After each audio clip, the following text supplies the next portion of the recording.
Управата за јавни приходи информира дека е реализиран поврат на персоналниот данок на доход за 16.100 земјоделци во вкупен износ од 76.745.000 динари за приходи остварени од продажба на сопствени земјоделски производи во текот на 2018.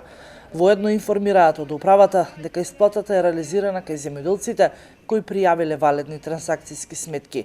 Земјоделците кои ги исполнуваат условите за поврат на персоналниот данок од доход, а не ги ажурирале своите трансакциски сметки, ги повикуваат во управата тоа да го направат во најкус може рок во најблиските подрачја.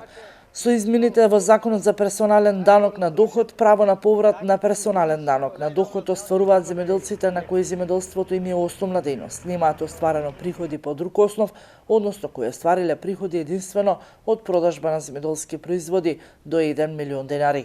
Според првичните податоци од евиденцијата на Управата за јавни приходи и Министерството за земјоделство, право на поврат на персонален данок од доход го остваруваат околу 17.000 земјоделци во земјава.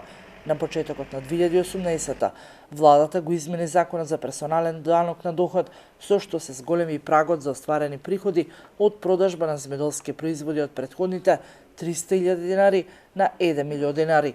Дополнително, со законски измени значително се поедноставија даночните постапки за земјоделците, како и поднесувањето на барања за регистрација и плаќање на административните такси.